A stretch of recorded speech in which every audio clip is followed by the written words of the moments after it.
ان اللہ وملائکتہ یصلون علی النبی یا ایہا الذین آمنوا صلوا علیہ وسلموا تسلیما۔ الصلاۃ والسلام علیک یا سیدی یا رسول اللہ وعلی آلک وصحبک یا سیدی یا حبیب اللہ۔ الصلاۃ والسلام علیک یا سیدی یا سید المرسلین وعلی آلک وصحبک یا سیدی یا شفیع المذنبین۔ الصلاۃ والسلام علیک یا سیدی یا رحمۃ للعالمین وعلی آلک وصحبک یا سیدی یا خاتم النبی۔ السلام علیکم ورحمۃ اللہ وبرکاتہ۔ آج سورۃ النساء کا آغاز ہے، مدنی سورت ہے، 176 آیات ہیں، 24 اس کے رکوع ہیں، 3045 کلمات ہیں اور 16300 اس کے حروف ہیں۔ اس میں بڑے اہم مضامین بیان ہوئے ہیں۔ ابتدا میں اس کی 5 رکوعوں پر مشتمل وراثت کے مسائل بیان ہوئے، پھر اس کے بعد جن خواتین کے ساتھ نکاح کرنے کو جائز نہیں اسلام نے قرار دیا وہ بیان ہوئے۔ اگر شادی کے بعد اختلافات ہو جائیں تو اس کو کیسے حل کرنا ہے یہ بیان کیا گیا۔ ہمسایوں کے حقوق بیان کیے گئے، جہاد کا ذکر کیا گیا اور مسلمانوں کو یہ سمجھایا گیا جب اپنی جانوں پر ظلم کرو تو میرے محبوب صلی اللہ تعالیٰ علیہ وسلم کے دروازے پہ آ جاؤ، پھر آ کے اللہ سے معافی مانگو اور میرے محبوب صلی اللہ علیہ وسلم بھی تمہاری سفارش کریں، اللہ تعالیٰ کو معاف کرنے والا بڑا مہربان پاؤ گے۔ پھر اس سورہ مبارکہ میں انعام یافتہ لوگوں کا ذکر ہوا کہ کون کون انعام یافتہ ہیں۔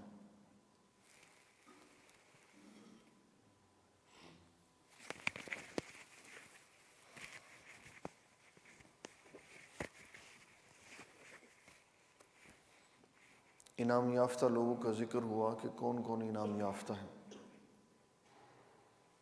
منافقین کی اللہ تبارک و تعالی نے کیفیتوں کو بیان کیا، قتل کے احکامات بیان کیے، سفر میں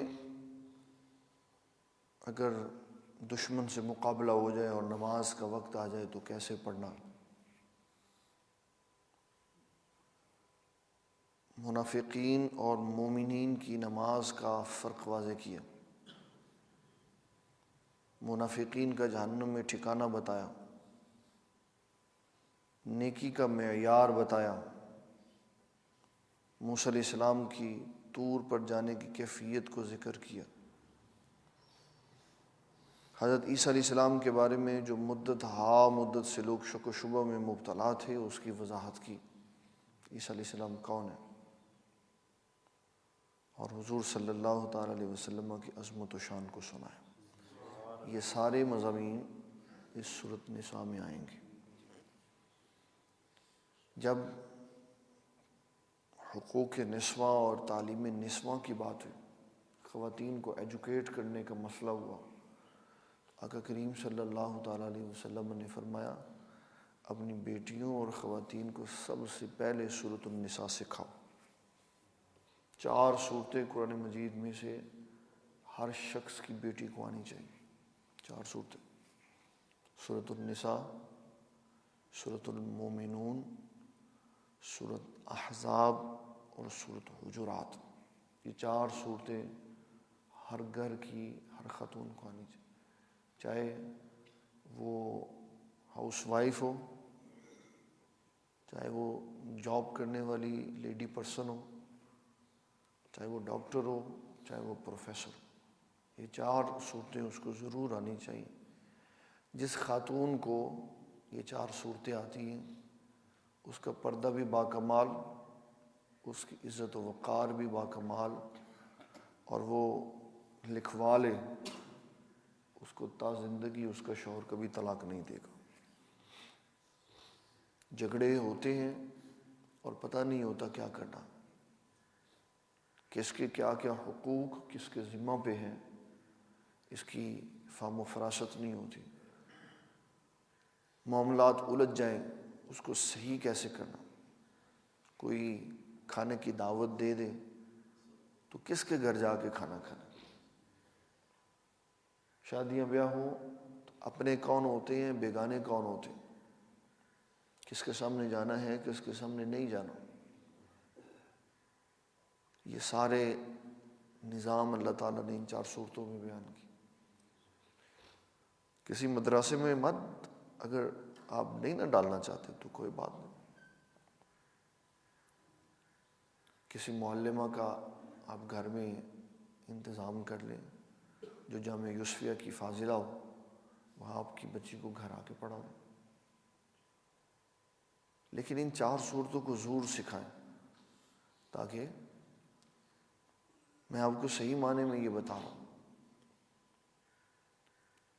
جو یہ خاتون 4 صورتیں یاد کر لے گی نا، وہ علمی معاملات میں doctor, engineer, professor, lecturer, teacher, ہر طرح کی خاتون سے اوپر ہو جائے گی علمی اعتبار سے۔ اسے دنیا کا کوئی بندہ اللہ کا فضل ہو اس پہ تو اس کو ڈوج نہیں دے سکتا، اس کی آنکھ میں بال نہیں پیدا کیا جا سکتا، اس کی آنکھ بھٹکائی نہیں جا سکتی۔ وہ جب اپنے شوہر کے ساتھ ہو تو خاتون بنتی ہے، اور جب وہ تنہا ہو تو غیرت ایمانی کا نشان بن جاتی ہے۔ یہ تبھی ممکن ہے جب اس کے پیچھے قرآن و سنت کی طاقت موجود ہو، اور اگر نہ ہو تو پھر اللہ ہی حافظ ہے، کیا کہہ سکتا ہے۔ تو یہ سورہ مبارک ان اہم ترین صورتوں میں سے ایک صورت ہے جن کی تعلیم کا حکم خواتین کو بھی دیا گیا، تاکہ ان کی زندگی کا نظام جو مروجہ علوم ہے، پراپر دین اسلامیہ کے ابتدا سے انتہا تک سارے علم سیکھنا، یہ ہر بندے پہ لازم نہیں ہے، کوئی سیکھتا ہے، لیکن ہر بندے کے اوپر لازم ہے کہ اپنے گھر کی تمام خواتین کو یہ 4 صورتیں سکھائیں، تاکہ علمی اعتبار سے ایک بندہ دروازے پہ آیا کسی کا معلوم ایڈریس کرنے کے لیے، ایڈریس معلوم کرنے، اللہ تعالیٰ نے نبی صلی اللہ علیہ وسلم کی ازواج کو یہ حکم فرمایا، فلا تخضعن بالقول، نرم لہجے میں بات نہیں کرنا، کی حال ہے تہاڈا، کون ہے گیا تسی، اس لہجے میں بات نہیں کرنا۔ فیطمع الذی فی قلبہ مرض، فرمایا ہو سکتا ہے کوئی دل کا روگی ہو۔ وقلن قولا معروفا، بات اچھی کہنی ہے لیکن انداز ایسا ہو کہ کسی کی توجہ بھٹک نہ سکے۔ یہ آداب سکھائیں۔ ان کو کیا سکھانے تھے، وہ تو پہلے ہی آداب والی تھی۔ ان کے دروازے پہ تو جب کوئی جاتا تھا تو ایسے سر جھکا کے جاتا تھا، کیونکہ سب کو پتا تھا یہ امہات المومنین ہے۔ اصل مطلوب و مقصود تو قوم کی بیٹیوں کو سمجھانا تھا کہ جب کسی کے دروازے پہ جاؤ نا تو کس حساب سے دروازہ کھٹکھٹانا ہے، اور اندر سے کیسے بات چیت ہوگی۔ اور اسلام یہ بھی بتاتا ہے کہ جب کسی غیر کے دروازے پہ اس کے گھر کے فرد سے ملنے کے لیے دروازہ کھٹکھٹانا ہے تو کھڑے کس سائڈ پہ ہو، تاکہ جب دروازہ کھولے تو گھر کے اندر نگاہ نہ پڑے۔ پردے داری کے تمام اصول سکھائے اسلام، یہ سارا ان صورتوں میں ذکر ہوگا۔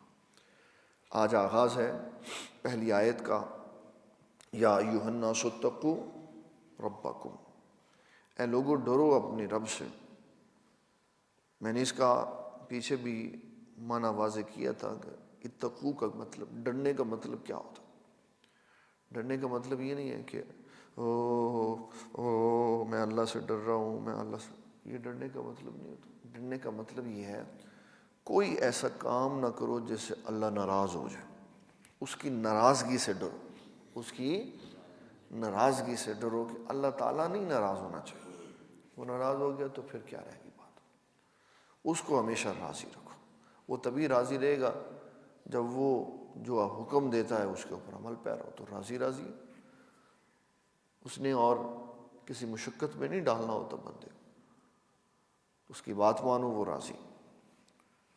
الذی خلقکم من نفس واحدہ، وہ اللہ جس نے تمہیں ایک جان سے پیدا کیا، یعنی ایک خمیر اس نے تیار کیا مٹی سے، اور اس کے اندر اپنی طرف سے اس نے روح پھونکی، اس خمیر کے پسلی والے حصے سے حضرت اماں حوا سلام اللہ علیہا کی تخلیق فرمائی، اور پھر ان دونوں کو ایک لمبا عرصہ جنت میں رکھا، پھر زمین پر تشریف لے جانے کا حکم ارشاد فرمایا، اور پھر ان سے یہ سارا گلشن آباد فرما دیا۔ پہلے جنت سے دنیا میں بھیجا، پھر دنیا میں بھیج کے کہا پھر میں تمہیں جنت میں لے کے جاؤں۔ تو جب واپس ہی جنت میں لے کے جانا تھا تو وہیں رہنے دیتا، کیوں بھیجا جنت سے دنیا میں؟ ہمارے علماء اسلام کہتے ہیں اس لیے کہ جنت تو بنائی اس نے نیک لوگوں کے لیے، تو کافر بھی بیچ میں تھے، بے دین اور ملحد اور رافضی اور خارجی اور دین دشمن بھی تھے، تو دنیا میں اس لیے بھیج دیا کہ جائیں زندگی گزارے، اچھوں کو پھر دوبارہ جنت میں لے آئیں۔ جنت فرعون کے لیے نہیں بنی ہوئی، نمرود کے لیے نہیں بنی، قارون، حامان، شداد، عتبہ بن ابی معیط، عقبہ بن ابی معیط اور ولید بن مغیرہ جیسے لوگوں کے لیے نہیں بنی ہوئی، یہ بنی ہوئی ہے نیک صالحین کے لیے۔ تو فرمایا کہ ہم نے تمہیں ایک جان سے پیدا کیا۔ اللہ تعالیٰ نے انسان کو مٹی سے پیدا کیا، عیسیٰ علیہ السلام کو نفخہ سے پیدا کیا، اور آدم علیہ السلام کے بعد جتنے بھی انسان دنیا سے پیدا ہوئے وہ اس کو پانی سے پیدا کیا، اپنے مختلف اصول اور ضابطوں کے ساتھ۔ وَبَثَّ مِنْهُمَا رِجَالًا كَثِيرًا وَنِسَاءً، اور فرمایا اس ایک جوڑے سے میں نے کثیر مرد اور عورت پیدا فرما دی۔ 2 دفعہ سارا نظام ریسائیکل ہوا۔ جب آدم علیہ السلام کو اللہ تعالیٰ جل جلالہ نے دنیا میں اماں حوا سلام اللہ علیہا کے ساتھ، ایک کو سری لنکا اتار دیا، ایک کو عرب میں اتار دیا، تو جب دونوں عرفات کے میدان پہ ملے تو وہاں سے اکٹھ شروع ہوا، اور پھر حضرت نوح علیہ السلام کے زمانے میں سیلاب اور طوفان بھیج کر سب ختم کر دیا۔ 7 بندے باقی رہ گئے، 3 ان کے بیٹے، 3 بہویں اور ایک نوح علیہ السلام۔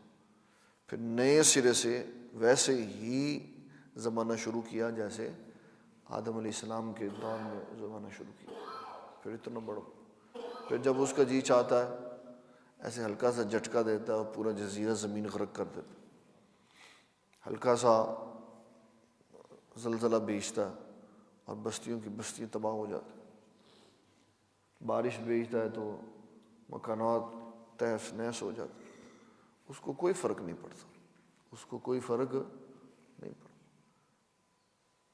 اس کا نظام ہے، جس کو چاہے لے جائے، جس کو چاہے لے آئے، جس کو جہاں چاہے وہاں رکھے۔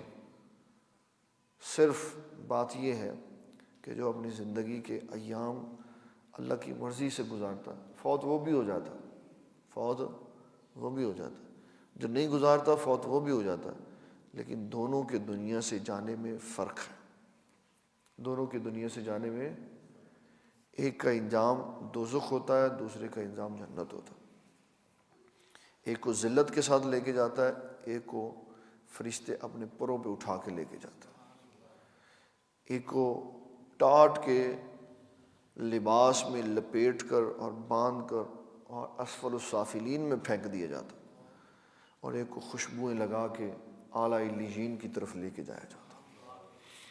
نظام زندگی جیسا ہوگا ویسا ہی اختتام ہوگا، اگرچہ ہمیں نظر نہیں آتا، ہماری عقلیں وہاں تک نہیں پہنچا، لیکن یہ سارا کچھ قرآن و سنت سے ثابت ہے۔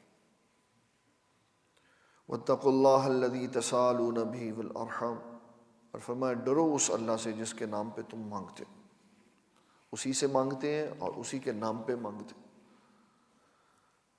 والارحام، اور فرمایا رشتوں کا لحاظ رکھو، رشتوں کا لحاظ رکھو، بڑوں کے چھوٹوں کے۔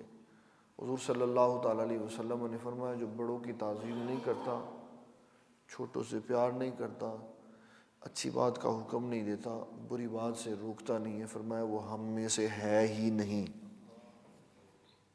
بڑوں کی تعظیم کرنی چاہیے۔ جس شخص کی عمر بڑی ہو اور اس کے چہرے پہ سفید بال ہو، کون سے بال ہو؟ سفید بال ہو، حضور صلی اللہ علیہ وسلم فرماتے اس کا حیا کرنا چاہیے، کیونکہ قیامت والے دن اللہ بھی سفید بالوں کا حیا فرمائے گا، اس کے ساتھ معاملات میں نرمی فرمائے گا، رعایات دے گا۔ بوڑھا آدمی ہے چلو، اور فرمایا قیامت والے دن اللہ سب سے زیادہ سختی بھی اسی سے فرمائے گا جس نے اپنے سفید بالوں کا خیال نہیں رکھا ہوگا۔ جب اس نے نہیں رکھا تو اللہ نے کیا رکھا؟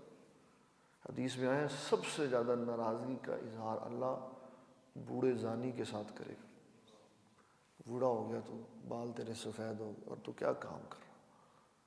اور پھر اس کو علماء نے اور فقہا نے بڑی تفصیل کے ساتھ سنا کہ بوڑھا آدمی تو بوڑھا ہو جاتا، جسمانی طور پر تو کمزور ہو جاتا، تو پھر اس کا کیا کہا؟ اس کا معنی یہ ہے کیونکہ جوانی میں اس نے اپنی آنکھ کی حفاظت نہیں کی ہوتی، تو غیر عورتوں کو دیکھنے کی اس کو عادت پڑی ہوتی ہے، تو جب وہ بڑھاپے میں غیر عورت دیکھتا ہے حرکت قلب تیز ہو جاتی، تو فرمایا یہ دل کا تیز ہو جانا زنا کے قائم مقام ہوتا،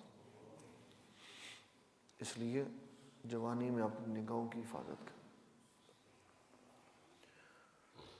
ان اللہ کان علیکم رقیبا، کتنا خوبصورت اللہ تعالیٰ کا فرمان۔ فرمایا زندگی گزارنے کے لیے میں نے تمہیں موقع دیا، مال و اسباب دیے، سارا کچھ دیا، لیکن یہ خیال رکھنا ہر وقت اللہ دیکھ رہا ہے، ہر وقت اللہ دیکھ، اللہ ہمارے ساتھ ہے۔ اللہ تعالیٰ جب اللہ تعالیٰ ساتھ ہو تو تعداد بڑھ جاتی ہے، اللہ تعالیٰ ساتھ ہو تو تعداد بڑھ جاتی ہے۔ یہ ہے سورۃ الممتحنہ، مجادلہ، معافی چاہتا ہوں، آیت نمبر 7۔ فرمایا ما یکون من نجوا ثلاثۃ الا هو رابعہم، ما یکون من نجوا ثلاثۃ الا هو رابعہم، جب 3 بندے سرگوشی کرتے ہیں تو چوتھا اللہ ہوتا، ولا خمسۃ الا هو سادسہم، اور جب 5 سرگوشی کرتے ہیں تو چھٹا اللہ ہوتا۔ فرمایا بندے تھوڑے ہوں زیادہ ہوں اللہ ان کے ساتھ ہی ہوتا۔ اچھا چلیں، غار حرا میں، غار ثور میں کتنے بندے تھے؟ جب حضرت ابو بکر صدیق رضی اللہ تعالیٰ عنہ حضور پاک صلی اللہ علیہ وسلم کے ساتھ غار میں تھے، تو قرآن کہتا ہے ثانی اثنین، وہ 2 کا دوسرا، وہ 2 کا 2 بندے تھے، حالانکہ وہاں 3 تھے، کتنے تھے؟ آیت قرآن ان اللہ معنا، حضور نے فرمایا 2 ہم ہیں، 1 اللہ ہمارے ساتھ ہے، 1 اللہ، تو کتنے ہو گئے؟ 3 ہو گئے۔ وہاں غار ثور میں کتنے بندے تھے؟ نہیں، 3 پرسنالٹیز تھی، بندے 2 ہی تھے، بندے دو ہی تھے، تیسرا ان کے ساتھ ان کا اللہ تھا۔ تو اللہ تعالیٰ فرماتا ہے ان اللہ کان علیکم رقیبا، بے شک اللہ تعالیٰ ہر وقت تمہیں دیکھ رہا، کیمرہ لگا ہوا۔ یہ دو بیٹھے ہوئے ہیں کرامن کاتبین، یہ لکھ رہے ہیں سارا ڈیٹا فیڈ ہو رہا ہے رجسٹروں پہ، اور قیامت والے دن یہ سارا کھل جانا۔ لہٰذا ہر کام کرنے سے پہلے غور و فکر، توجہ، دھیان، یہ بڑا ضروری ہے تاکہ نامہ اعمال خوبصورت ہو اور خیر والا معاملہ ہو۔ اللہ تعالیٰ ہم سب کو دین اسلام کا فہم عطا فرمائے۔ وما علینا الا البلاغ المبین۔ اللہم صلی علی سیدنا و مولانا محمد و آل سیدنا و اصحاب سیدنا و مولانا محمد و بارک وسلم وصلی علیہ۔ اللہم انت السلام و منک السلام، تبارکت یا ذا الجلال والاکرام۔ صلی اللہ تعالی علی حبیبہ محمد و آلہ و اصحابہ اجمعین برحمتک یا رحمن۔